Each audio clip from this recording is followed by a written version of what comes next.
This is Partner Relationship Management, the ultimate channel sales podcast.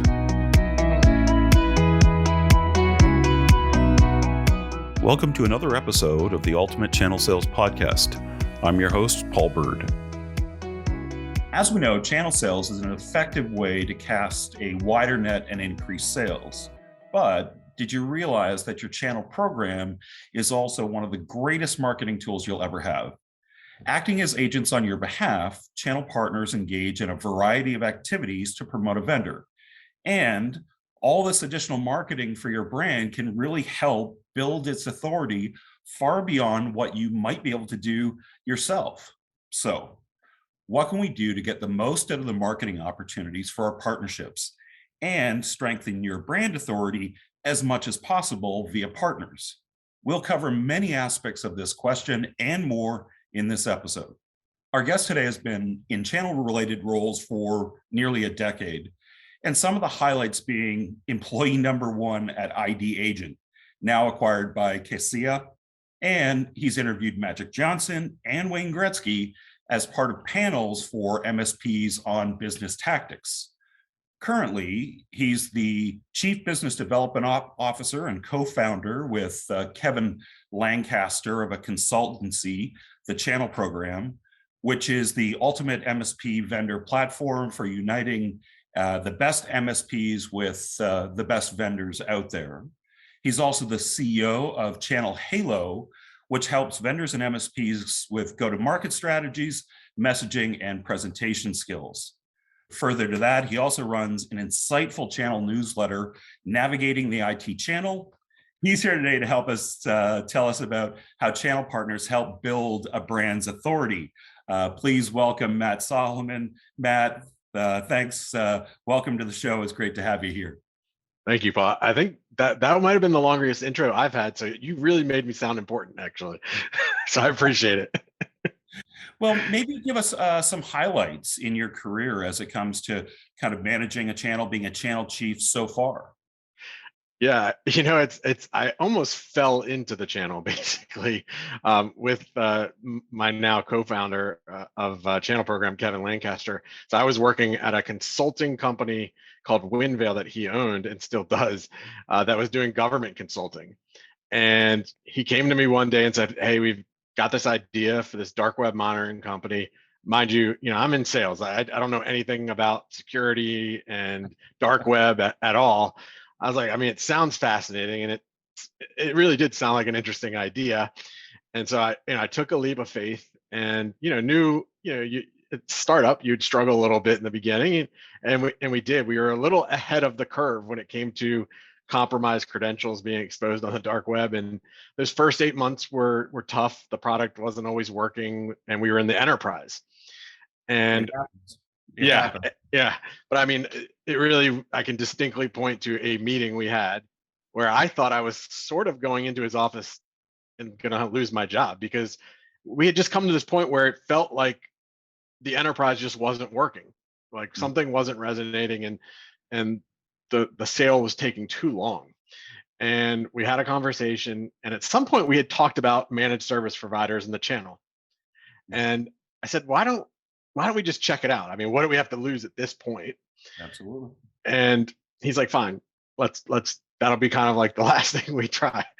And I started looking into the MSP industry, the channel, and like what events were out there. And an editor of one of the publications back then got wind of what we do, thought it was interesting, read an article about us, and like literally overnight, our entire business changed. We went from all outbound leads to 20 inbound leads the next day. Wow. And mind you, we didn't actually have an MSP program at this point. We were just getting inbound leads from all these MSPs now. And, we just had to pivot incredibly fast. And it was like I was running to work every day because all I was doing was demos 10 times a day. I just didn't even have enough time in the day to just continue the demo demand that we had. And we went from 0 MSP partners to 2,000 in 2 years and got acquired. It Wow. was insane. Yeah. That is remarkable. It's like you have the boots on the ground, the really guerrilla start, and then you just hit it, and it becomes remarkable. That is a great story, that's for sure. So tell us a bit about where you are now with the channel program. Yeah, so after the acquisition, I was at Kaseya for a couple years doing a similar role when I was at ID Agent, which was really being the product evangelist. So I really was that person. You talked about the kind of the guerrilla marketing. I was at every event for 2 straight years pre-COVID. Or really around the world. I think I was at 100 different events over that 2-year period. And one of the things you learn quickly in the channel is, it's the bigger players get the bigger stages, and Mhm. it's and we were one of them, and we were fortunate to benefit. But I did always think about, well, what if I didn't have that advantage of having the money and having the trajectory we had? How would you, as a new vendor, make a name for yourself in this space? And after myself and Kevin left Kaseya separately in different times, we both were doing our separate consulting companies, but we were having the same conversations over and over again. And it was with emerging vendors who were really struggling, and particularly in this COVID world, of how to make a name for themselves, how to build brand recognition. And on the MSP side, we were seeing, in the channel, just with all the acquisitions were happening, you know IT providers feeling like they had less of a voice of what was happening in this space. And so we really were kind of taking both pain points and, like, how do we fix this? And so what we came up with this channel program, and it's very broad right now in terms of what we're doing. But the first two pieces, and I'll be very brief about it. Channel pitch is what we've launched with, and the idea is to give everybody a main stage speaking slot. You're not just stuck in a booth in the corner. It is virtual, and it's 7 minutes. Everybody gets 7 minutes. Doesn't matter if you're $1 billion company or Brand a new mom and start. pop. Yeah, brand new. And what we're doing is we're getting immediate feedback. So we're putting out quantitative and qualitative questions. So, Paul, if you were up there and you had your 7 minutes, you're going to hear directly, later that day, how everybody felt and whether it resonated with the audience. And the MSPs can attend anonymously, and that allows them to, one, be more honest with their responses, Mhm. and two, it lets them control whether they want the vendors to reach out to them. They can give them permission if they choose to. So it's kind of a safer environment to hear about emerging vendors. And so we think we're bridging that kind of gap and really disrupting some of what has been taking place in the channel prior. Absolutely, giving value to both sides. I mean, Yeah. as one of those people that would love to be able to present my the value proposition for my brand to a wide audience, getting that feedback and getting it almost instantaneously. I mean, that's going to really be a game changer for me as somebody in my go to market. At the same time, if I can then peruse a number of different vendors, pick and choose whether or not I would want to enter that engagement cycle, there's great value there on both sides. Yeah, I mean, and we certainly think so, and we've gotten great feedback so far. And particularly, you think about, again, an emerging vendor. There's some vendors who are launching their channel program with channel pitch. It's going to be their first time going out to the channel, and some of them may find out they don't belong in the channel. That's possible. But Absolutely. my kind of message to them is, well, do this before you spend $100,000 on a main stage at some really big event. Get that market research first. Yeah, for sure. So if we think about how channel partners help to build a brand's authority in the market, what do you see as some of the main factors that people should give some thought to when defining their channel marketing strategy and considering the impact of brand authority as well? Yeah, so I think it's pretty key early on to get these influencers, these MSP influencers. They become evangelists for you, and part of that could be getting on an advisory council early on, so that they're really invested, in what the product does. Um, a lot of the industry has different peer groups, and you don't always have access directly to those peer groups. And so identifying, who are the champions of those peer groups, because they all have a leader in each peer group. And so one of the things that was just incredibly effective at ID Agent was us reaching out to, people who were the captains of their peer groups and getting them engaged with us. And it's just a fascinating industry. I've never been part of an industry where you can sign one partner and it can turn into 10 partners in the next month because they speak to each other. And it's one of the unique industries that really talks to each other. and recommends. And so that to me is one critical piece in helping build brand awareness, and is to really have those evangelists from within the MSP community. For sure. I mean, there are a number of Slack channels Yep. that I'm a member of that are dedicated just to MSPs, and they're active. And you're right; it gets around pretty quickly for the positive and the negative. Yeah. Within that community, it is such a tight knit group. So, what are some of the things you can do to kind of strengthen those relationships? Sure. Make yourself a little bit different than other vendors playing in the space. Yeah, so there's a couple of different things that kind of come to mind. One of the first things that comes to mind is really put out educational content.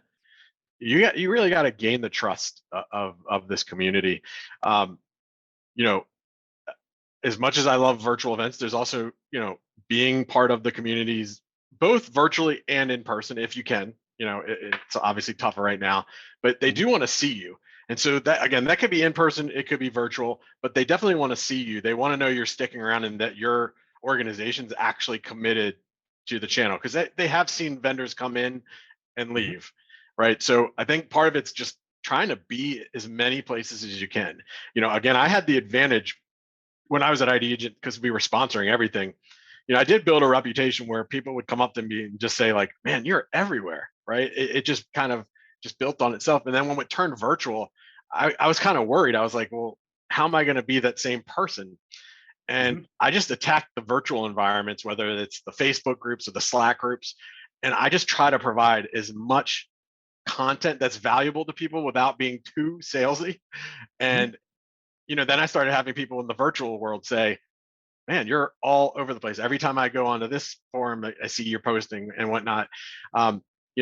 It's making friends with both the MSP and the other vendors, because the other vendors in the industry can help you a ton.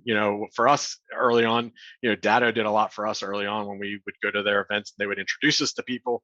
If you're not a competitive product, other vendors can be really helpful. The other piece I would say specifically to the channel partners that was really helpful for me was featuring them in various things like panels, thought leadership opportunities, and really looking for more voices. That was one of the things I was very aware of when I uh, maybe the first year or two of being in the channel. I just started noticing the same MSPs were always featured, and Mm.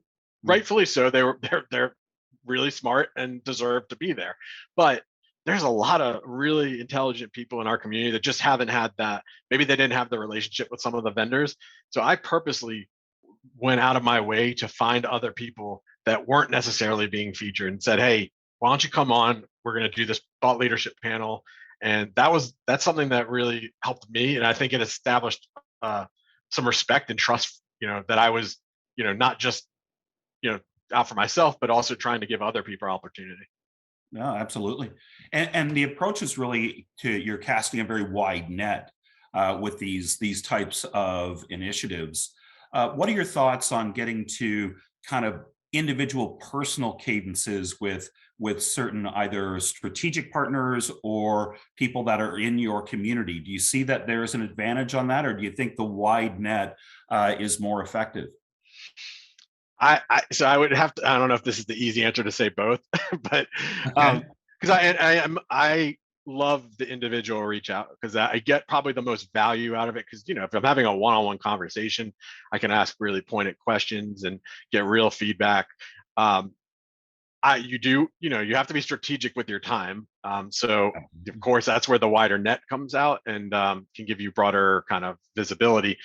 But I do think, particularly early on, establishing those strategic relationships, and that could be a variety of things. When I say strategic, some could be, they're part of, they're the captain of a peer group, or this person's, in this peer group, and I don't know anybody in this peer group. So there's lots of different, and this person's from APAC or EMEA. And so I always was trying to find a blend really of different contacts within different areas, geographical things.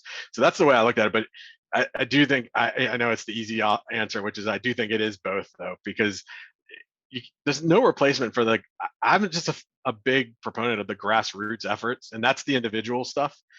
And Mhm.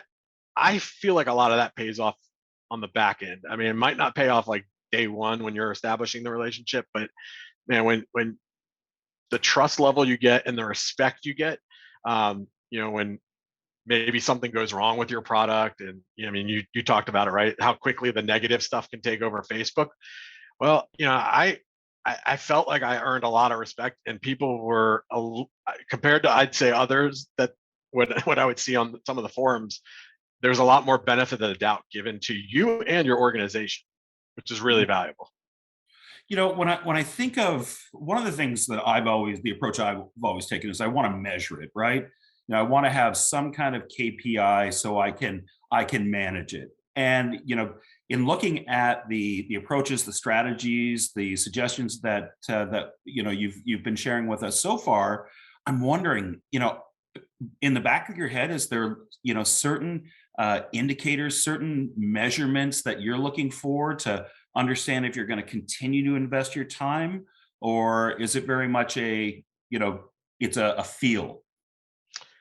Yeah, it's always tough in business development activities, right? For the KPI, and I've been fighting that like my entire channel career, because I've been that proponent of like, you can't put a lot of this into a KPI.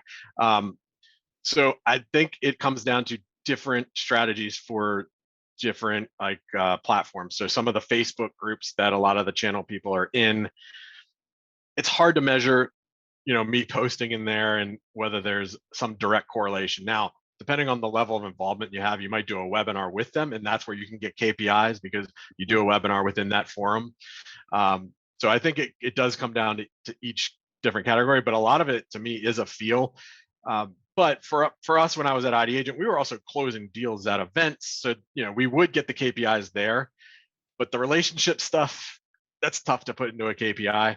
You have to have an organization that really buys in to, I mean, you have to have somebody you trust that's out there and that these things are going to matter, regardless of whether, a deal is being closed in that conversation. But at the end of the day, if you're not hitting the team's numbers, that's what's going to matter, right? So Mhm. when I was doing all these activities that may not have been trackable, we were closing deals. So we were hitting the numbers we were, being asked to hit. And so you kind of get left alone at that point, because then it's like, all right, well, whatever this person's doing is working, So but it's not as clear cut as like a sales role where it's either you hit your numbers or you don't. And then you want to try to replicate it and grow it at scale, right? Yeah. So, when I look at it, one of the things that it looks like you've been able to do really effectively is, cast the wide net, get some attention, even involve people that, don't seem like they're direct benefit at the time, but end up through a strategic partnership helping to grow the business. But now, as we start to get more tactical, one of the things that, we suggest to everyone is they've got to equip partners with the tools that they need and the support in order Yep. to effectively represent your brand in the market. So, any thoughts, or do you have any kind of best practices as you were kind of moving from the awareness generation now to the tactical around kind of through or to partner from a marketing perspective? Yeah, I mean, you're talking about some like sales enablement and stuff like that. Is that correct? Or Yep, sales enablement, yep, the education, yep, sales and marketing collateral, do things like market development funds, co-op marketing funds, do these work yeah, after you've been able to, you built this kind of community that's really excited. Now, how do we get them to be tactical and, yeah, help us generate the numbers we're looking for? yeah. So that's certainly the hardest part. Is, I mean, you have to then educate your, particularly in the MSP channel community, how to actually, sell the product and have it at the forefront, and especially around security products, which are obviously very hot right now. And so a couple things. I mean, one, I always would tell owners, I'm not super technical, and the way I presented to them was not technical at all. And I would often say, I was like, how I'm speaking with you is how you need to speak to your customers. And we led with a lot of that type of education. Um, I think when ID Agent at the time, when we started off, we really honed in on the sales enablement was going to be critical. And Mm. it's just really interesting. Not only did it end up being critical just to help our MSP partners, but it really was critical into making us one of the biggest name brands and trusted brands in the industry, because people were just so, I guess, surprised or maybe impressed with the content we were constantly putting out that was really making them better at hopefully selling the rest of their security stack. It wasn't just about selling our product, it was about selling everything. And so that really, I think, took us to another level. And you have seen vendors now really jump on that train, right? I mean, I think now every vendor knows education, sales enablement. It's Content almost is it's a king, right? yeah, it's a Content is require king. yeah, it's a requirement. I think now it's shifting into, okay, it's great you've given me all of this stuff. How do I execute it? And that's now, I think, the next phase is how do vendors then get their partners to execute on this stuff. You mentioned MDF, which is a really interesting, topic, and something we've really talked about at Channel Program as well, because MDF sounds fantastic on the surface, but in reality, depending on the vendor, it can be a real pain. For a channel partner, it can be lots of requirements. It can be a big thing you got to fill out, a big application. Obviously, you have to, and rightfully so, you have to sell that product offering at whatever event you're doing because they're providing you MDF for it. Yeah. And a lot of times you're being requested to have ROI reports. So there's some pressure involved in a lot of this. And that's actually one thing that we came out with as a direct response to this, which was, hey, we're just going to give away MDF, and and we don't care. It's not that we don't care. We want you to have ROI, but we're not telling you to use it on a certain product offering. We just want you to use it. For us, it's a marketing cost, and our ask is, hey, come participate in our platform, be part of our community, and we're going to give out.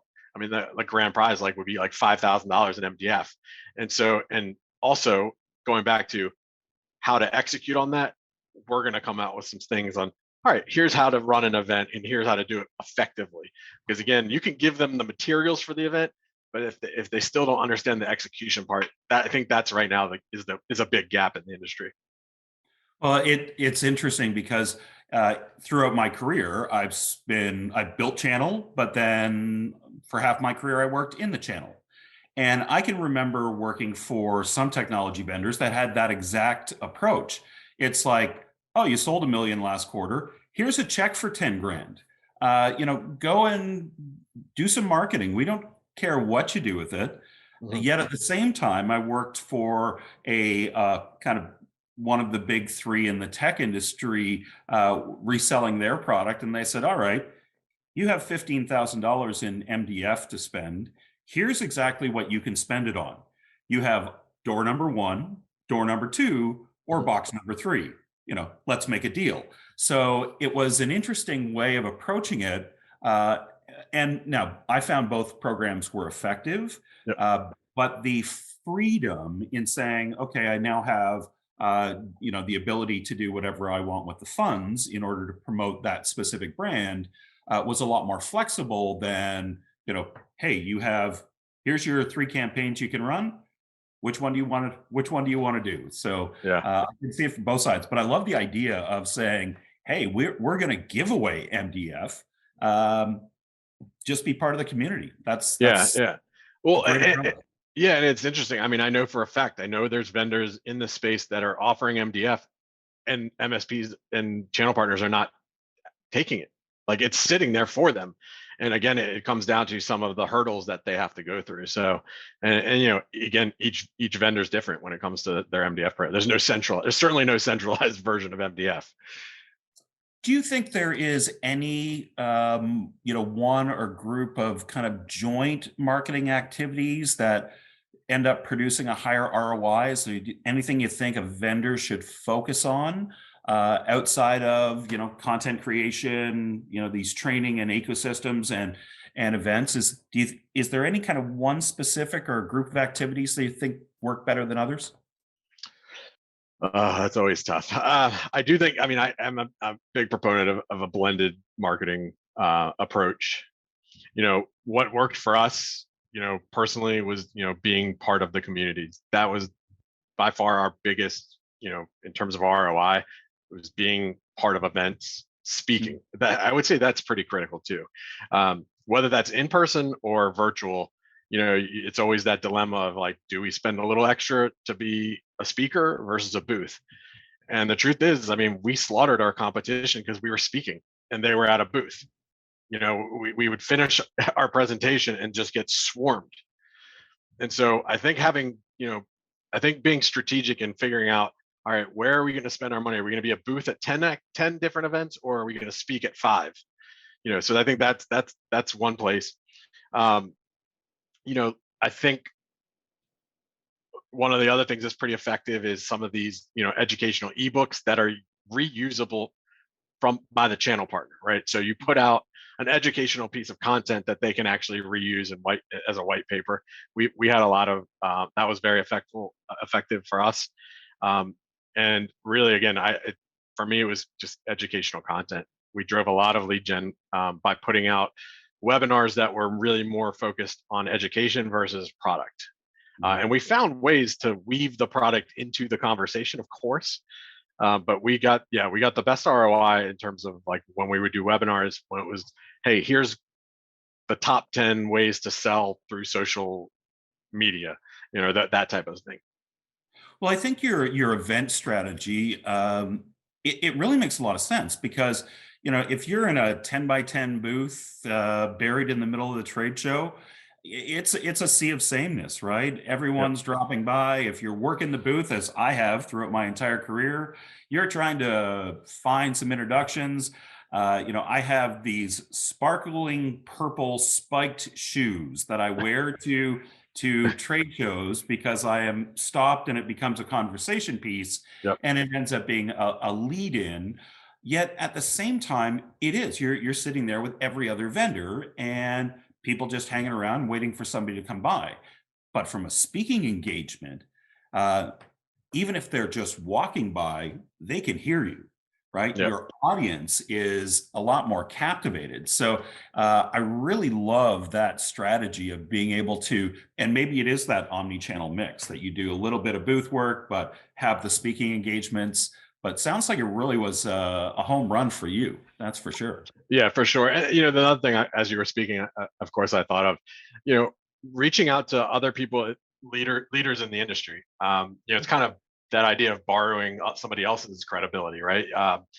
So looking at who the influencers are in this industry, and everybody's got podcasts now, and trust me, you might not think they want you as a guest. Who knows? I don't know how you feel about yourself, but a lot of times reaching out, like I would put on like panels, and I would love if like a vendor or if an MSP would reach out to me and just volunteer themselves, because it was work for me. I had to put work in to like figure out who's going to be on a panel, and I would love for an MSP to reach out to me, or if it's if you're a vendor and you reach out to another person who's doing podcasts and things like that, the worst thing they can say is no.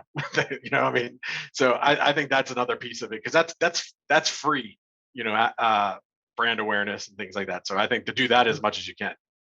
For sure. So, what about kind of setting expectations? So let's say you're talking to somebody's talking to you, and they've done things the old-fashioned way, right? They go get a booth. They're not really ecosystem friendly because they don't want partners talking to each other. They want everyone on an island. And if they start to now embrace the social groups, embrace the speaking as opposed to just the standing in the aisleways, what kind of do you think there's some real expectations that we can set on some of the things that they could achieve, maybe how things would be a little bit different if they make that switch? So yeah, I mean, I think this goes back to some of your KPIs, right? I mean, you do want to do these activities with some goals in mind. So I think when you talk about peer groups, it is the idea. The goal is to penetrate the peer group and get on as many of those people as your customers. So I think part of that is setting a realistic expectation of, okay, well, there's 100 MSPs in this peer group. What is a realistic number for us to try to get from this group in year one? So I think setting, and that also kind of then goes to the, if you have that business development person, that becomes their goal, even if it's ultimately the salesperson who has to close the deal. I Mhm. think that actually is a way to kind of tie back some actual goals to a business development person. And that is one thing we looked at pretty hard was, all right, how do we year by year slowly take over a peer group? Um, so I think that would help bridge that gap a little bit. So now at the same time, we talk about these peer groups and hey, positive, it helps grow the group, right? People always want to talk about great things. Yet if something happens negative within the peer group, Yeah. and that can run like wildfire. Any suggestions, ideas on what you could do to potentially reverse the damage in the event that a partnership has gone a little sour and it's starting to affect the ecosystem? Yes, that is very tough. And by the way, that can happen without a peer group. Now that there's all these Okay. Yes. Facebook groups, and it can run like wildfire. So one, I think it does go back to that trust early on, because you'll get benefit of the doubt where it's less likely somebody will go negative on a public forum. They'll take it to you first. Mm. Um, it's tough. I think part of it is you have to be responsive to it, even if it's in some of the public. You have to pick and choose your battles too. Um, in some public forums, you may have to respond, but you just don't want it to turn into a back and forth. And sometimes it's just saying, "Hey, I've read the feedback. I'd love to take this conversation offline." I mean, sometimes you just have to take it offline. Um, and you could respond individually to other people who've chimed in, and maybe there's maybe you want to give a little bit of your side to the story. That's the only, it's tough to really control a negative kind of thing that's gone down. But if you're responsive and you're respectful to the person who has maybe not even been that respectful back. But if you I do find if you kill people with kindness back, even when they've been hostile towards you, is a lot of times you can get them to take it down. I've had that time. I've had that and be like, "Hey, I know you felt how you felt. I've now reached out to you. We've had this conversation. If we've taken care of it, can Mhm. we? Do you mind? Would you mind removing it?" And 9 out of 10 times they did when there was resolution. Now, if you don't have resolution, I don't know if I have the answer for that today. Like if they're still mad at you, that's tough. Kill them with kindness. Yeah, That's the approach that I've always taken, and I think that that is definitely sage advice. yeah. So, if you could kind of maybe summarize kind of some best practices, right? With the idea of you want to enable your channel partners or empower your channel partners to kind of build your brand authority. What kind of 3 points can we take away from this? Yeah. So yeah, I mean, again, education, education, education. That's probably the number one for me. Um, just think of what challenges your partners are facing. Um, Kind of part two, and we didn't really get into depth with this. I would actually say is get your partners involved with your organization, whether that's through advisory councils or just Mm. it could be quarterly town halls. Because Paul, really, some of the best ideas we had came from our own partners. Because I'm not an MSP. I can learn as much as I can through everything I do to do research, but at the end of the day, they're the ones on the front lines, and I think as a vendor, you do have to listen a lot more to them.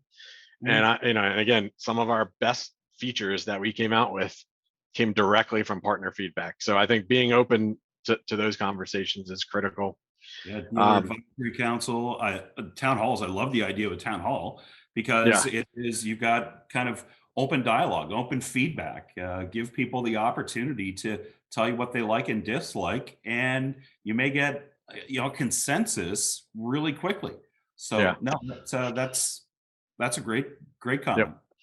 And I think the final thing I would say is, just really focus on being authentic in whatever areas you're putting yourself out there. Everybody, you know, has different character traits.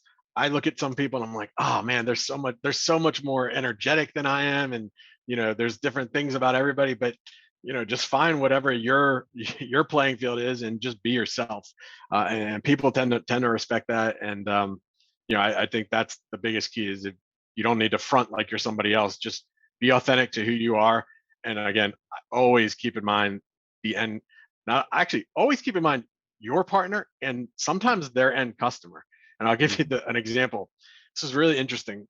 I would put out video content around security, Mm-hmm. and let's say it was something in the news. And again, I'm not super technical, and I'm not super I can read a headline and deliver what the message is around it.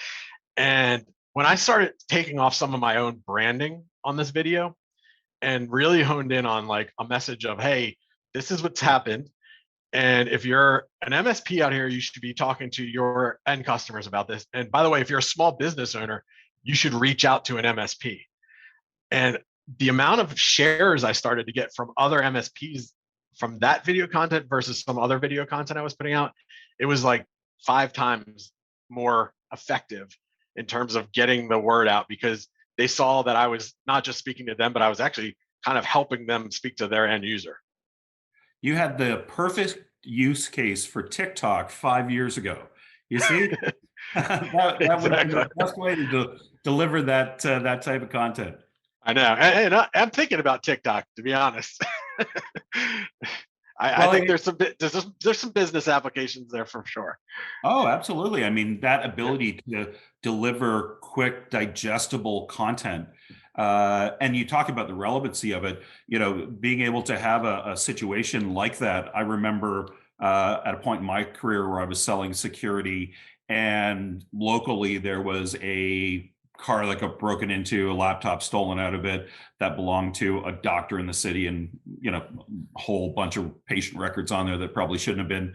But at the time, I worked with a lot of banks, insurance companies, and things like that, and had said, have you heard about that? So it was just more of a sidebar discussion. And this was before laptops were bricked, that you could just take the hard drive out of it and access the files. So, talking to them about the importance of device level security and things like that. Um, but how you broadcast that message to a wider audience, I think you found the right way to do so. That's for sure. But I again, hope so. easy, digestible content. One of the things that I like to ask is a question that seems like it's pretty obvious, but if people follow your advice, do you think it translates into higher sales for the channel? I think the answer is pretty obvious. But what about the impact on growth? Like, is there a point where, is as you're addressing the ecosystem and you start looking at kind of now this hyper growth model, is there a growth rate that's too fast? Is there a growth rate that's too slow? If you're trying to feed the ecosystem, what do you do if the growth rate is hyper, right? Or Yeah. And that is going to obviously be by organization. So, I'll speak to ID Agent. No, hyper growth was exactly what we wanted and needed. We were not a super technical product. And so Mm, it didn't require like adding a bunch of partners, like 100 partners, didn't really do too much to what we had to do from a hiring standpoint. I mean, we definitely needed to bring on more channel success managers and things like that as we continued to grow, and that was maybe one of the challenges. But I think for the more technical products where it requires the staff to have that level of intelligence to be able to really, yeah, I think there is probably some you know too much growth, and that's going to affect you know um, the ability to deliver. And actually, that was interesting because we had competitors at the time that would offer free trials, and mhm. it was always hard to combat that, right? People, who doesn't like a free trial? And part of my message was like, hey, if we offered a free trial, we'd send the entire room. And but what we wouldn't do is we wouldn't deliver top level partnership to you, because you can't. If you're onboarding that many people, because of a free trial, I mean, how can you really give them a real partnership? That's not probably a partnership. That's a sign up, and hopefully, some of them work out, some of them don't. Mm. And that was always my message against that type of tactic. So I think obviously, and I'm now stating the obvious, which is you have to make these decisions based on your own bandwidth of an organization. But well, I mean, it definitely. I think any organization, they have to be prepared, right? And whether they're a direct organization or a channel organization, the whole concept behind channel is growth at scale. So this all comes back to that initial channel strategy of what happens when you go viral, and that's what you've done in the past with your platforms, and it's got to be from my perspective, it's part of the channel marketing strategy is growth at scale. yeah, although it's been interesting, Paul, I've had some conversations recently with vendors who are saying they have too many MQLs. So, so who knows? Too many. I've Yeah. never heard that there is too many MQLs or SQLs for that matter. But I guess maybe that's to your point of like, if they haven't prepared for that level of growth, and that's why they're saying that probably. And by the sounds of it, that's something that you can help them with at the channel program. No, absolutely. Yeah, no, I mean that's what we're well, I'd say we're trying to deliver them more leads ultimately, but yeah, I mean, again, our vision is to really, kind of be more transparent, have a place that both the vendors and MSPs can communicate in a totally different way than they have in the past, have more open dialogue, really, again, hone in on what's the most important things to the partnership, and really focus on those types of things versus some of the fluff in some of people's presentations. It's like, let's get down to like what matters the most to a partner, which is typically, what problem are you solving? What makes you different? What's your pricing structure? How do you make me money more secure or more efficient, depending on your offering? And what's your partner program look like? Getting back to all that sales enablement, the education, the training. That's when I've had all the conversations over the last couple of years, that's what MSPs care the most about. Absolutely. So if somebody wants to find you at the channel program, what's the best way to find Matt's details? Just go to channelprogram.com. I mean, that's the easiest way to find us online. I'm very invested in LinkedIn. So if you just look up Matt Soloman channel program, you'll probably find me. So I try to do as much educational stuff that I can out there. And, I really try to make I do try to make a difference as much as I can and try to make people, including myself, because this is why I love having conversations with people like yourself. There's always things to learn. And you've been at all these events too. There's Absolutely. So many different tactics. You talked about your shoes and what every time you go to an event, you come up with a new idea or you see somebody else and you're like, why did I not think of that? So it's always learning to have happen here. Absolutely. All right, Matt. Well, thank you so much for being our guest today. It's been a pleasure to have you. And I hope that we reconnect here real soon in the future. Thanks, Paul. All right, guys, thank you for listening to the Ultimate Channel Sales Podcast. Please don't forget to join us next time. For more information, please visit channelsalespodcast.com. If you haven't already, please like and subscribe to our podcast. And if you enjoyed this episode today, please leave us a 5-star rating. From the Apple Podcast app, just select our show, scroll down to the rating and reviews section, and click Write Review. And don't forget to share with your friends or professional network anyone who'd enjoy it. See you next time on the Ultimate Channel Sales Podcast.